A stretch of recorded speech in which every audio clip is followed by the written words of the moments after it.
Huh? Which means only someone who had been in Makoto's room before the incident could have written it. Then either it was Makoto who lived there, or Sayaka who switched rooms for a single night. So, Makoto, did you write this? No, I didn't. But Of course you didn't, because the note also bears a perfectly legible signature. Sayaka's signature.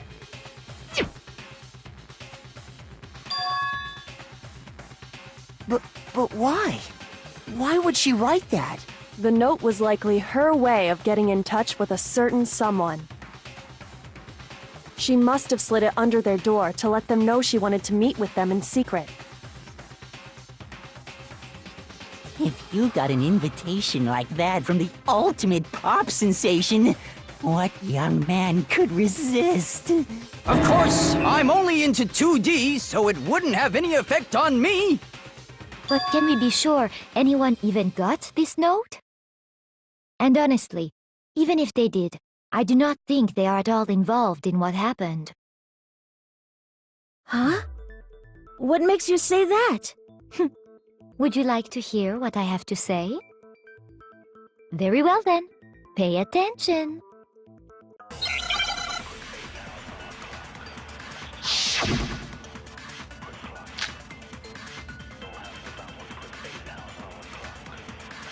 Sayaka and Makoto switched rooms, correct? But in the note, the place they were asked to come to, it specifically says, my room. I see. So if someone read that note, then they would have gone to Sayaka's room. Exactly. The room that Makoto was staying in. So in other words, even if someone did read the note and did what it said, they would not have any connection to what happened. It certainly would seem that way.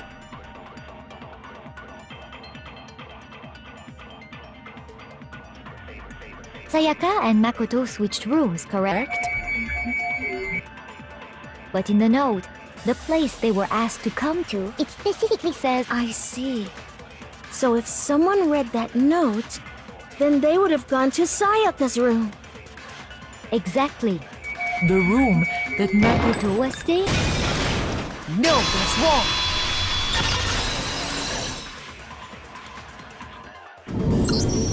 The nameplates on Mai and Sayaka's rooms got switched. They got switched? That's right. The nameplates got switched, just like the rooms themselves.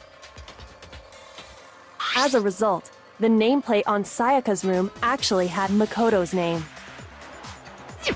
And the nameplate on Makoto's room had Sayaka's. So what you're saying is, the room Sayaka was staying in was actually marked as her room. Then, if someone did do what the note said, they would end up at Makoto's room where Sayaka was. Plus, their rooms are right next to each other, so switching the nameplates would be no problem. And the one who switched the names was... Well, of course it wasn't you, right, Makoto? Right? Okay, then who did it?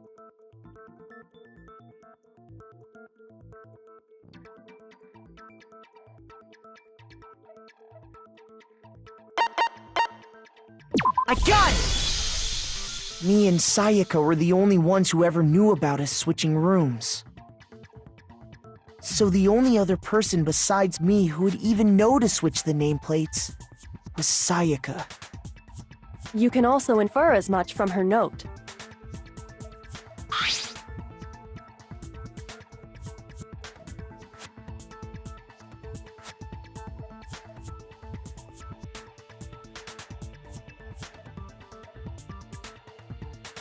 She specifically tells the reader to check the nameplate.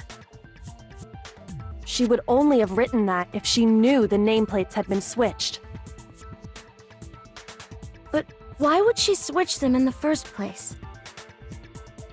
She wanted someone to come to the room she was in, and also hide the fact that it was Makoto's room. What? Inviting someone to your room but not telling them you'd switched rooms. Why would anyone do that? To understand that, we first need to understand what happened after she invited the person into the room. That's where the answer lies. What happened then was probably whoever she invited over came in and attacked her! We figured it out! We know who did it! Whoever she invited over is the culprit! But we still don't know who it is, you goddamn idiot! Sayaka fought with her killer there in the room, yes? Perhaps the answer to our previous question lies in that initial struggle. Yes, I think you're right. Then... we just have to figure out what happened during the fight, right? That reminds me. There was a replica sword at the murder scene. Was that perhaps used during the fight? Oh yeah. What's the deal with that sword? Sayaka suggested I should hold on to it. I thought it might come in handy if I had to defend myself. It seems pretty likely that the killer used it to break Sayaka's right wrist. How the hell could you possibly know that's what broke her wrist?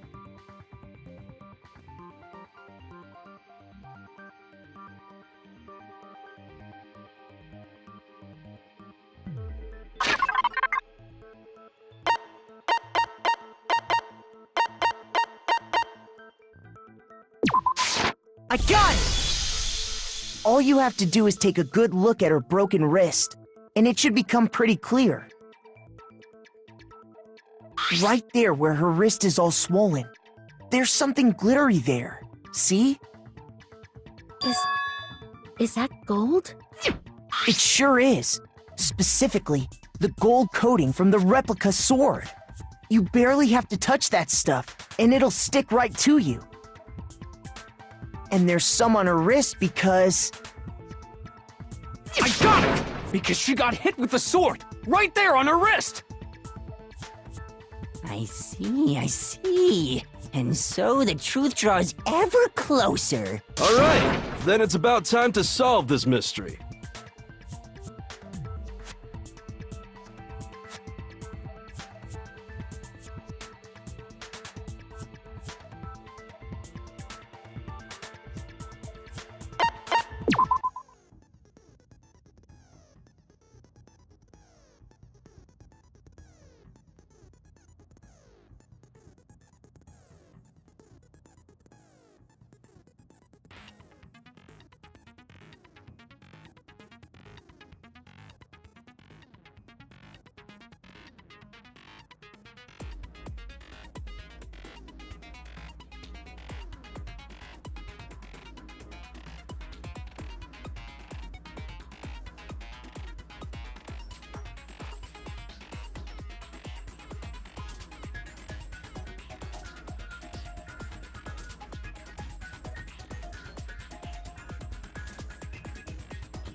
When the fighting broke out, the culprit grabbed the sword, and that's when the first blow was dealt.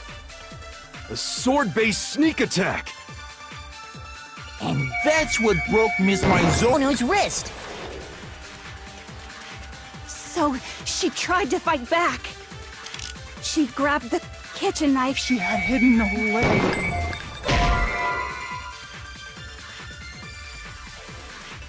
Shoot!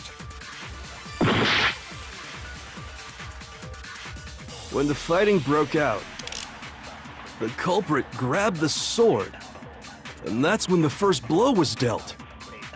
A sword-based sneak attack!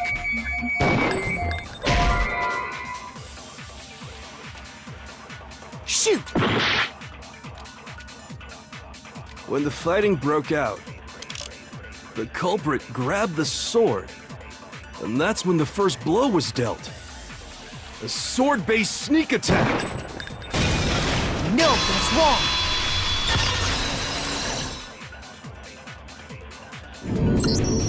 Actually, no. I don't think the fight started with the sword. Why not? Because the sword's sheath had been scratched. See? There's a gash in it. Like someone cut into it with something sharp. Something sharp? You mean like the kitchen knife? That was the only sharp thing found at the scene.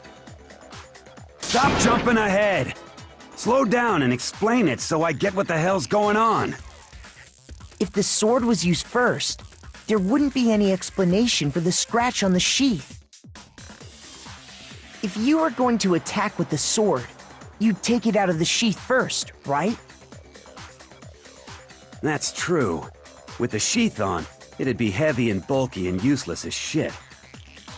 Okay, so how did the sheath get damaged? If they got attacked with the kitchen knife, maybe they grabbed the sword as a defensive impulse.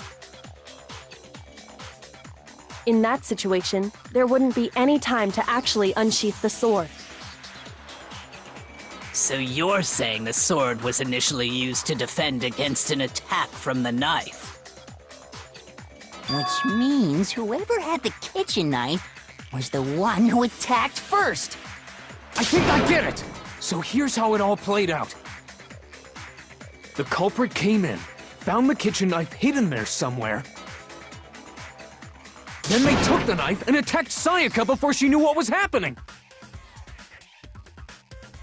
So she grabbed the sword to defend herself, but then the culprit took that from her too. Then, after they broke her wrist with the sword, they took the knife and finished it. Sorry, but I don't think Sayaka used the sword to defend herself. What? How the hell can you not think that? Because she never held the sword at all. There's a certain part of her body that makes this clear.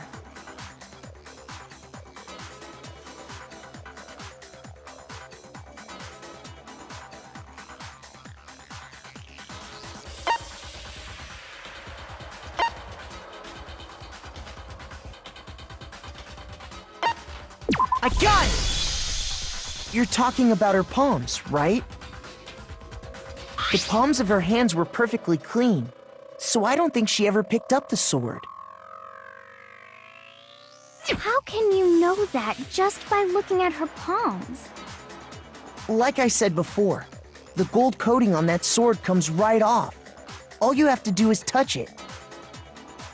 In fact, if you look, you'll notice that a lot of the gold has already come off the handle. It's safe to assume that's because whoever used the sword got some of it on their hands. There's really no way she could have picked it up and come away completely clean. Maybe she washed her hands after she escaped into the bathroom. Sorry, but I don't think so. Why do you say that? Is it because you think I'm ugly? No, that's not it at all.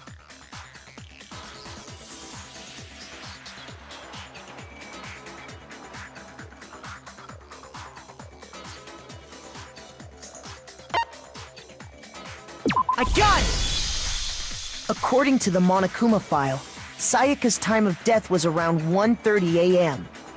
In other words, at nighttime. And the water in the bathroom shuts off at nighttime, right? Oh, I didn't know that. Actually, I haven't taken a shower here yet. Oh my. You're no different! You smell like a big fat ugly donkey! I'm not sure whether to take that as an insult or a compliment. An insult, obviously. So anyway, if Sayaka never touched the sword, then that means the killer is the only one who used the sword. But hold on. If that's right, then the one who damaged the sheath with the kitchen knife was...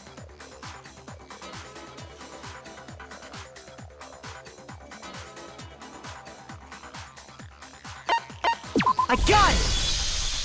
Sayaka? She had the kitchen knife? But we already said that the attack started with... The person with the knife attacked first, and the sword was used as an impromptu defense. Then the one who attacked first was... Sayaka? Now do you understand? She wasn't a blameless victim in this. No, far from it. It's almost as if she'd been planning to commit a murder of her own. She took the knife from the kitchen, then invited the culprit to the room she was staying in. And if it's true that she had the kitchen knife and attacked without provocation... Indeed. These are all the actions of an assailant. Which brings up another point. Makoto, Sayaka was the one who suggested you two switch rooms, correct? Maybe the reason she wanted to switch rooms was so that she could pin the crime on you. That is a possibility, is it not? Sayaka wanted to... on me? That would also explain why she would switch the nameplates. She wanted to get whoever she had targeted to come to Makoto's room where she was staying. And by committing the murder there, instead of her room, that would implicate Makoto. But for that to work, the target had to be lured out while still keeping the room swap a secret. If the target knew she had switched rooms, they would have become suspicious right away. So all that's why she switched the names? But doesn't that plan seem a little risky? For one thing, even if her plan worked, Mr. Naegi would just tell everyone they'd switched rooms. I don't know. I'm not sure our soft-hearted Makoto is capable of that kind of cutthroat behavior. I'm sure Sayaka realized the same thing, which is why out of all of us, she asked him to switch rooms. Plus, she was the ultimate pop sensation. A totally forgettable kid. Or a national superstar. Who are you more likely to believe? Wait, then you're saying she had this all planned out? Holy shit! But in the end, her plan backfired. She launched her attack with the knife, then found herself under attack in turn. That must be when her wrist got broken, and she was forced to drop the knife. The tables were suddenly turned on her, and she died at the hands of the one she'd planned to murder. Just hold on! That can't be true! Because... Hey! You guys have totally derailed the argument! You're being super boring right now. Come on, hurry up and decide who did it! Wouldn't it be awful if I had to punish you all just because you ran out of time? Oh yeah, we gotta decide who we think did it. Makoto, right now you just need to concentrate on figuring out the answer to this mystery. If we can't uncover who murdered Sayaka, it's over for all of us.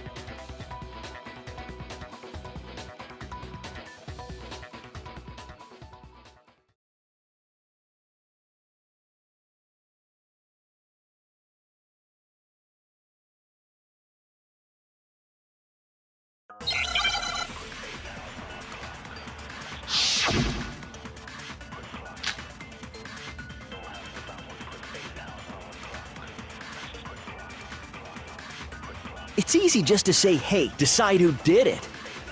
But there just aren't any more clues, right? No, that's wrong!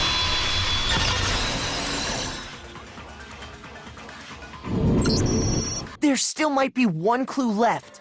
Sayaka's dying message. Dining? Wait, what did you say? The dying message. She wrote something on the wall behind her, remember? 11037. Written in her own blood. There must be a clue about the killer hidden in there. Well, before we get too far into that, I need to ask, Can we really be sure that Sayaka is the one who wrote it?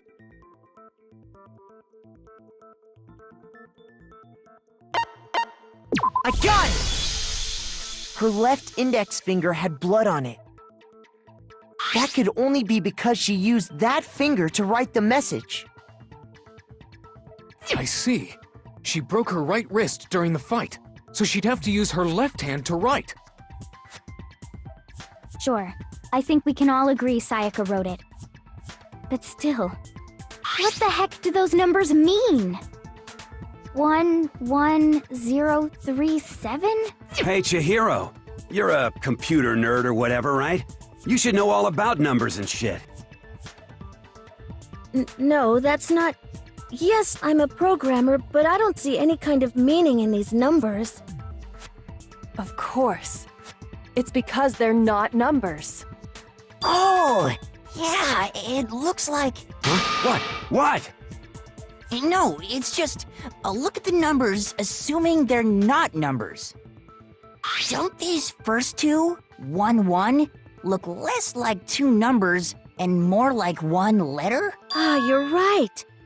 The connecting line is barely there, so I assumed it was 1-1, but looking at it now, you could also read it as an N. Whoa, you might have finally just said something worth a shit.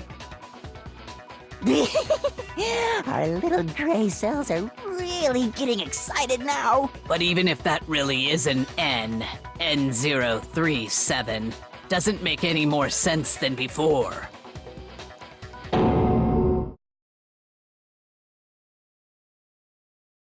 Rotate the image 180 degrees.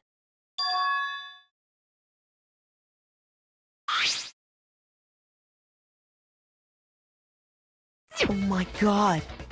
Now I see. She wrote down the killer's name. Huh? You just shot past the clue part and right onto who did it. So, whose name did she write?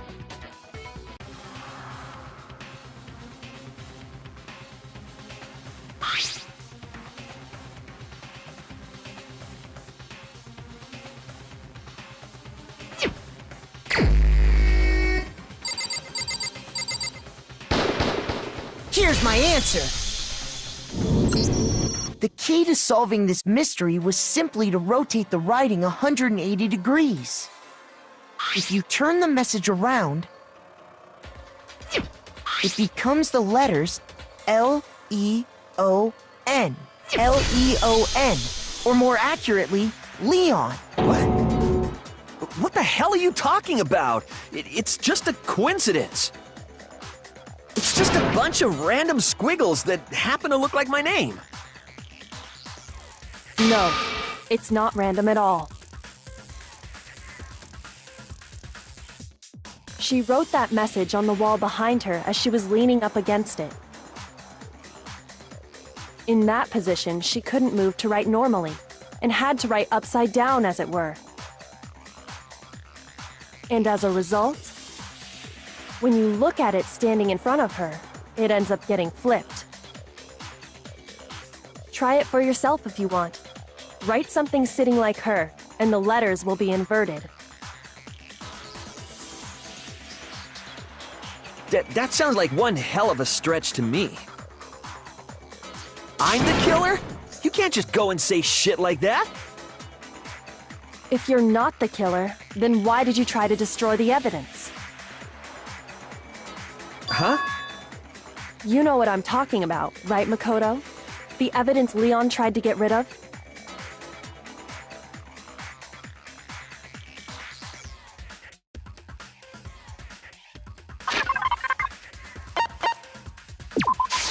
I got it! You mean the burnt shirt piece I found laying on the ground by the incinerator, right? As the killer stabbed Sayaka, they must have gotten some of her blood on them. And to dispose of the shirt covered in the victim's blood, they threw it into the incinerator. But one piece burned off and got left behind. And the killer didn't notice. If they had, they most certainly would have panicked. Isn't that right, Leon? But is one scrap of fabric enough to conclude that Leon is guilty? Yeah, I mean, Leon's not the only one wearing a white button-up. That's right! There are plenty of other people here with shirts like mine. With just that one little charred piece, there's no way you can say for sure who it belongs to. You're right.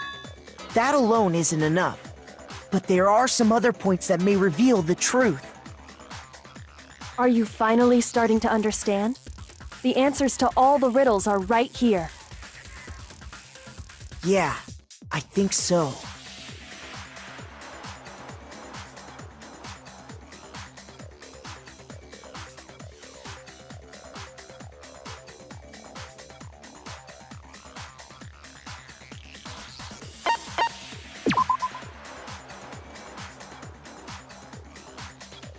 Shoot!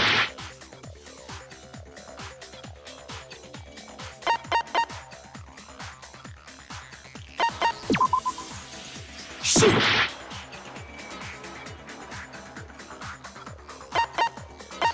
I got it! If you look closely at how the shirt was disposed of, we should be able to figure out who the killer is. Oh yeah, that's a good point. I think I know what you're gonna say. You can't reach the incinerator without opening the gate in front of the trash room, right? And obviously, you wouldn't be able to hit the switch to turn it on either. You need the key to get in, and the one with the key was the person on cleaning duty. So the killer had to be whoever was in charge of taking care of the trash, right? Interesting.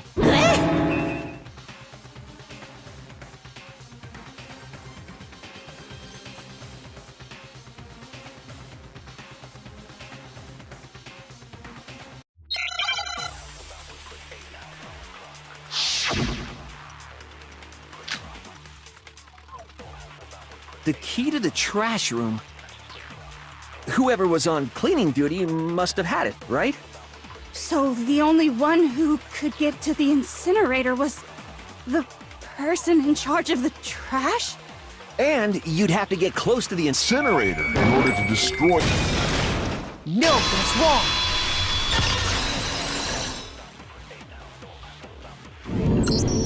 Hold on. I think I know how someone could dispose of the evidence without using the trash room key. But if you can't get past the gate, you couldn't possibly turn on the incinerator, could you? Yes, you could. If you used this. What is it, some kind of glass ball? It's busted to hell. Actually, it was supposed to be a crystal ball, but, But how would you use it? I got it! The killer simply took aim at the incinerator switch and threw the ball through a gap in the gate. All they had to do was hit that switch, and the incinerator would come to life. Someone threw a gap in the gate? Remember what you said before, Hifumi?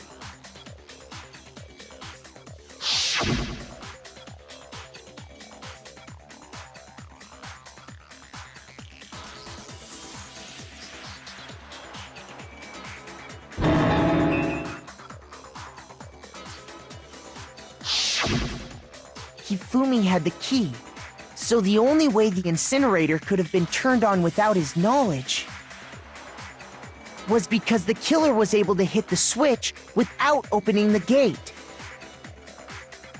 Once they'd gotten the incinerator going, all they had to do was ball up the shirt and toss it in. Hey, come on! What the hell is this? All you have to do is look at the scene to know that the killer never actually went inside the trash room. The shards of broken glass, the incinerator left running, the piece of shirt that escaped the fire. If the killer had been on cleaning duty, the evidence would have been taken care of much more thoroughly. Wait, no, just hold on. But the distance from the gate to the incinerator has to be at least 30 feet, right? The pinpoint accuracy you'd need to throw a glass ball that far and hit something that small. Could someone really do that? That's right! There's no way! It'd be impossible! Difficult, absolutely. Impossible? I don't think so. Because the killer is... I got it! Because the killer is the ultimate baseball star. Isn't that right, Leon? Do you have any idea how stupid you sound right now? A target 30 feet away would surely be little challenge for the ultimate baseball star. You can't be serious. I'm not the killer! These goddamn shipper brains have got it all wrong, I'm telling you! You still won't admit it? Okay then. Makoto, go ahead and review the incident one more time to make his crime perfectly clear. And with that, we can end this. Listen to me! What the hell do you mean, end this? Say what you want, Leon. But all the questions have been answered, and the truth has been revealed. Now here's what happened.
The killer is you! I think I'd better take one more look back at the case from the beginning.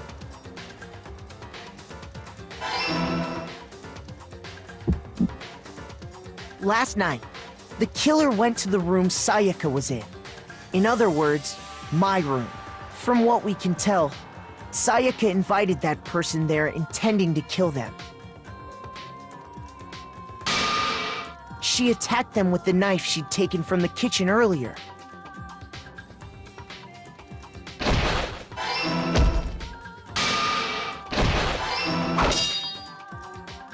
But then something happened that she wasn't prepared for. They grabbed the fake sword I put in my room and fought back. During the struggle, a strike from the sword broke Sayaka's right wrist. And that's when she lost her grip on the kitchen knife. Finding herself cornered, Sayaka panicked and ran into the bathroom. The killer went after her, but couldn't get the bathroom door open. What they didn't know was that my bathroom door got stuck easily, and there was a trick to opening it. Sayaka knew about that because I told her, but of course the killer had no way of knowing.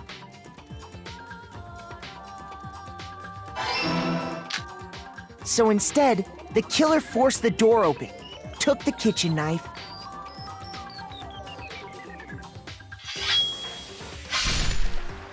and stabbed Sayaka.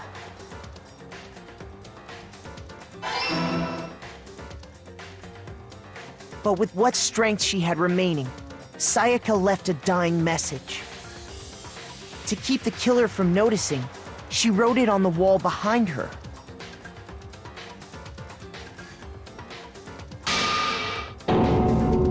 And with that, all her strength was gone. With Sayaka dead, the killer quickly began destroying the evidence. First, they took off their shirt, which was covered in their victim's blood.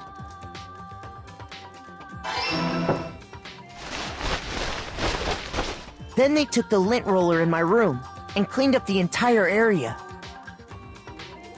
They wanted to make sure they got rid of any trace they'd ever been there.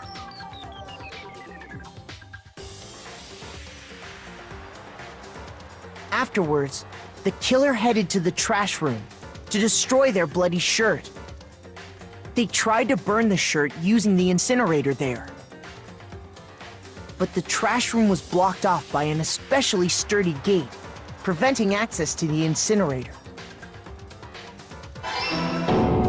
So they came up with a plan to use Hiro's crystal ball, which he'd left in the laundry room. The killer managed to throw the ball through the gap in the gate and hit the incinerator switch. For any normal person, that'd be an impossible throw, but the killer had the confidence to take a shot. And that's because the killer was the ultimate baseball star. The crystal ball, thrown with absolute precision, hit the switch on the incinerator, which then quickly roared to life.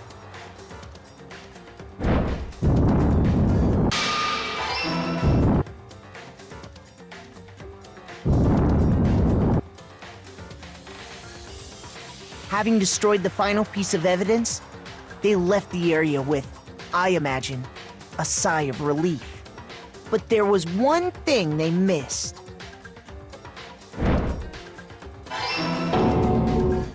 Part of the shirt they'd thrown into the fire burnt away and fell out of the incinerator.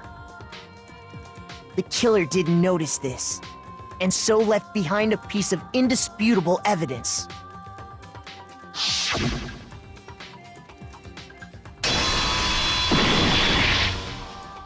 Isn't that right, Leon?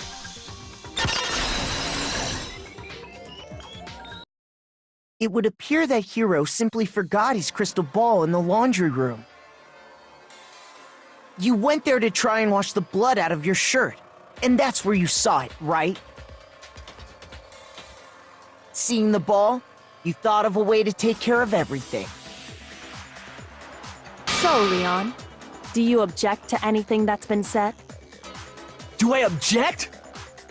Hell yes, I object! Of course I do! I object! I object! I object! I mean, all of this is just a bunch of stupid theories! You need evidence! Where's the evidence?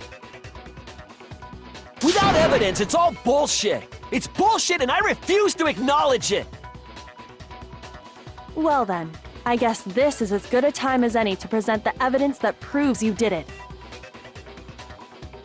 Makoto, I believe you're in possession of that evidence.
When the killer removed the screws from the doorknob, they didn't use anything from your room to do it. Instead, they must have used something that belonged to them. I refuse to acknowledge you! You're stupid! Stupid, stupid, stupid, stupid, stupid, stupid, stupid!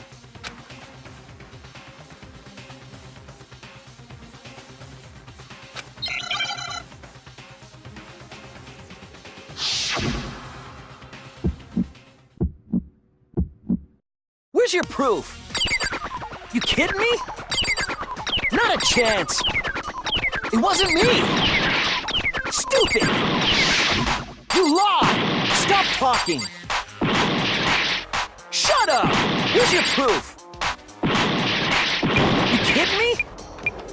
Not a chance! Stupid!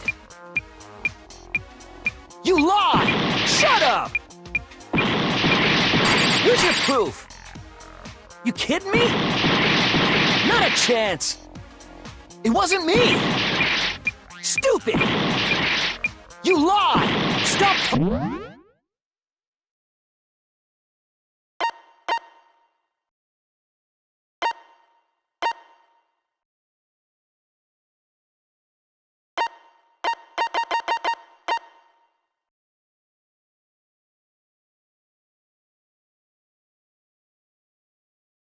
Talking. Shut up! Where's your proof?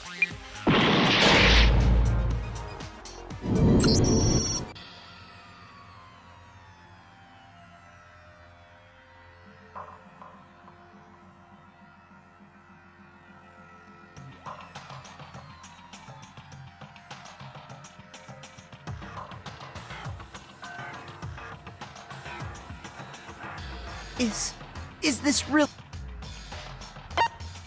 I refuse to give up yet!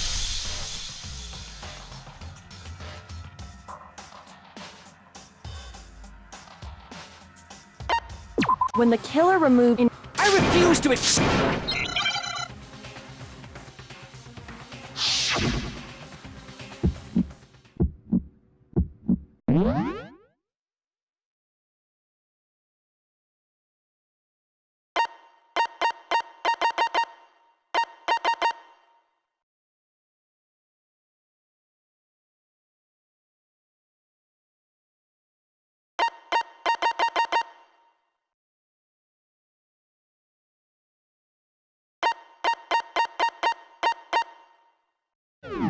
Where's your proof? You kidding me? Not a chance! It wasn't me! Stupid! You lied! Stop talking! Shut up! Where's your proof? You kidding me? Not a chance! Stupid! You lie! Shut up! Where's your proof? You kidding me? Not a chance! It wasn't me! Stupid! You lie!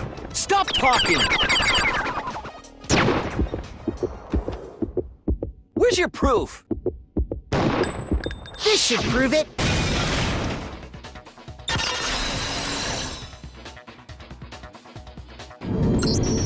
The screws on the bathroom doorknob were removed. I wonder what kind of tool the killer used to remove them. I mean, it had to be a screwdriver, right? Oh yeah, I'm pretty sure the toolkits we got each had one inside. And that must be what he used. There aren't any other tools anywhere. But the toolkit in my room had clearly never been used. That's because the culprit didn't know it was your room. They thought they were in Sayaka's room. Only the boys got toolkits, so the killer naturally assumed there wouldn't be one in there. Okay, then whose toolkit did the killer use? Stupid, stupid, stupid! It had to be their very own toolkit. Stupid, stupid, stupid, stupid, stupid! Leon, would you mind showing us your toolkit? If I'm right about this, then the screwdriver will show some evidence of being used. Stupid, stupid, stupid! Huh? And if you say you used it for something else, you'll have to explain exactly when, where, and why. And let me say this right now. I lost it isn't an excuse at this point. Stupid! Stupid!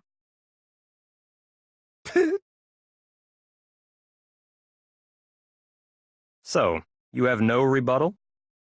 Then it would seem we are finished here.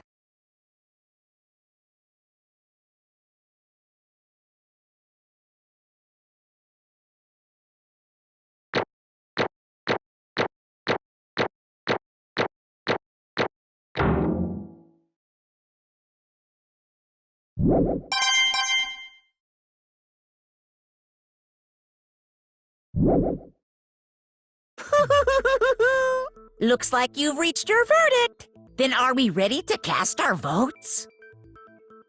You all have a lever in front of you. Use it to make your selection. Oh, just to remind you all, make triple sure you vote for someone. You wouldn't want to be punished for something so minor, right? Okay, then let's get excited! Who will be chosen as the Blackened? Will you make the right choice or the dreadfully wrong one? What's it gonna be? What's it gonna be?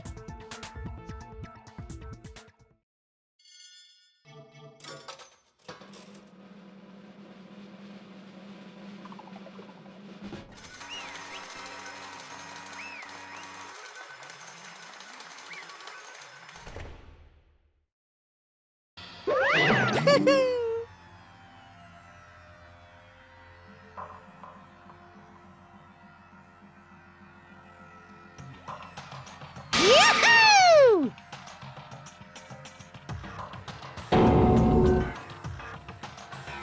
Huh? Hey, hold on.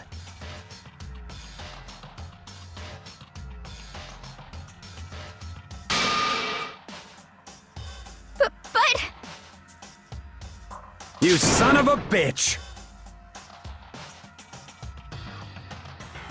I didn't have a choice.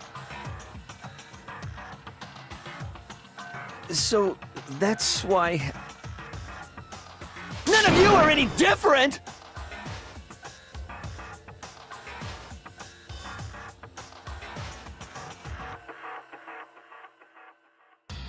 I was just... unlucky. That's all. Yeah.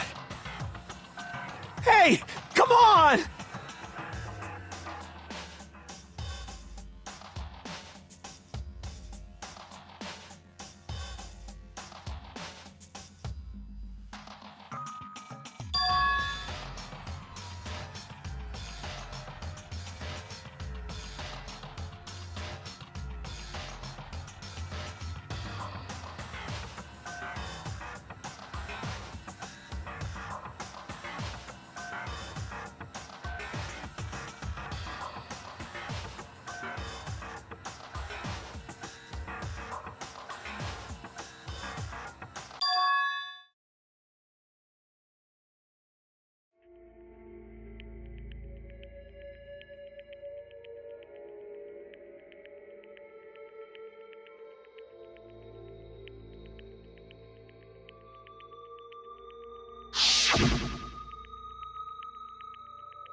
Why? Why?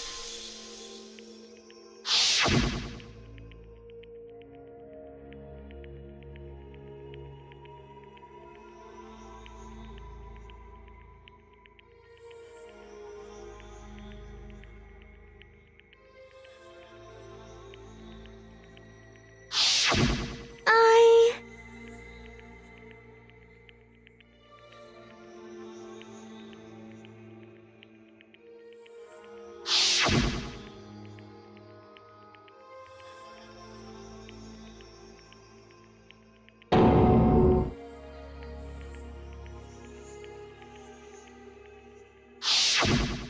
No matter what happens, please always be there for me. I need you on my side.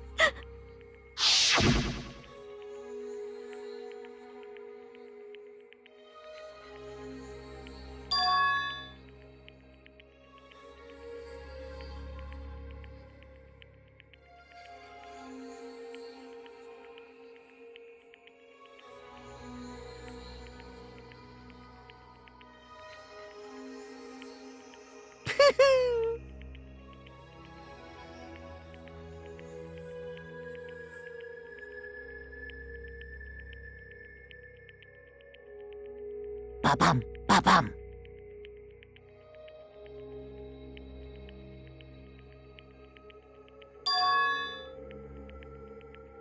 Phew!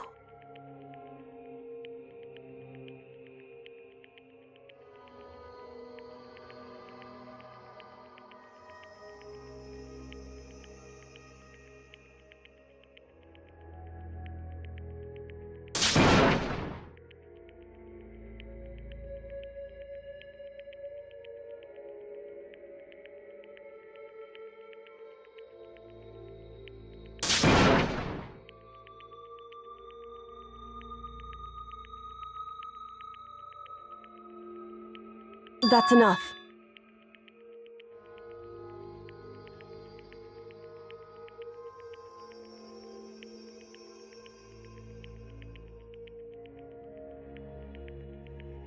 Calm down.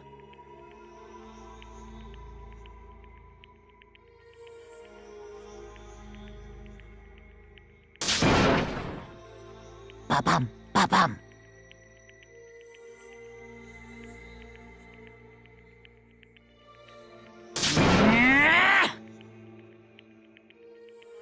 Yes, indeed.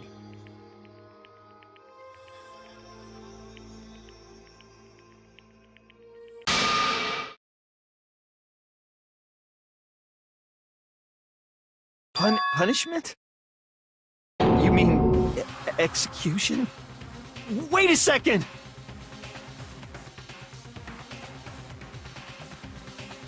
Yeah, that's it.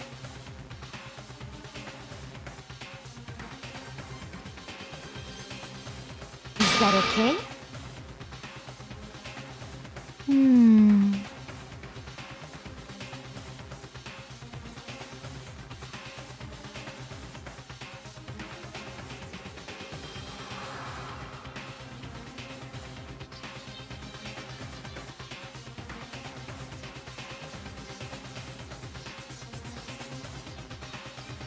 Do you understand?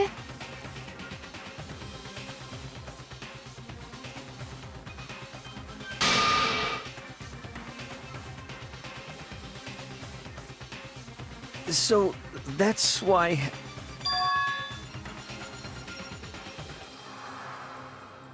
Oh!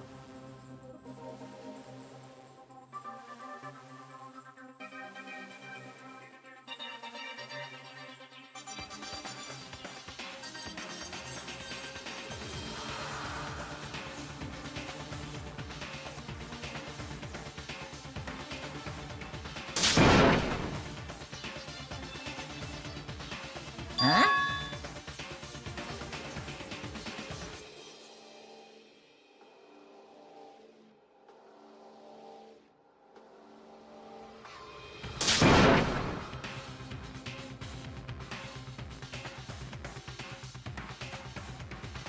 Unbelievable.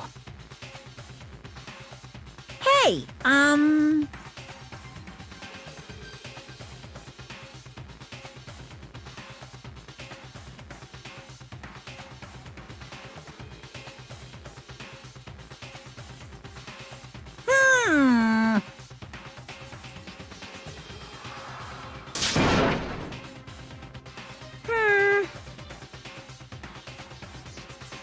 Thrills, chills, kills! I'm begging you! Please, don't do this! Hey, come on now!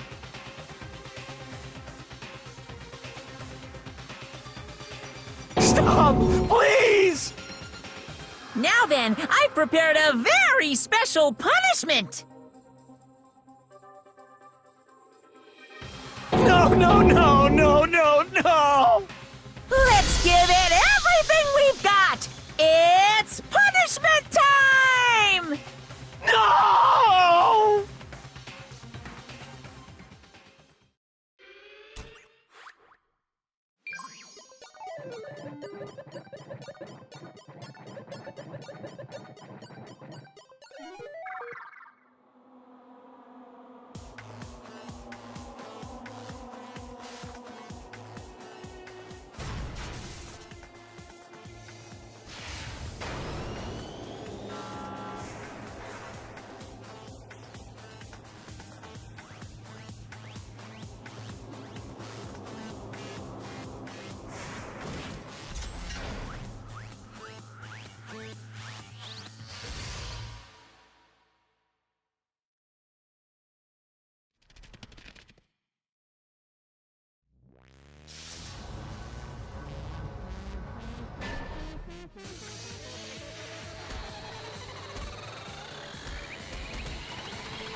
Extreme!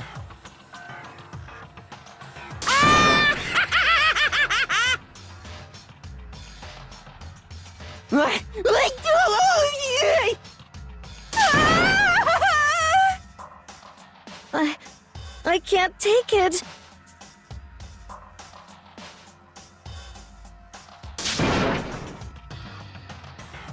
Well?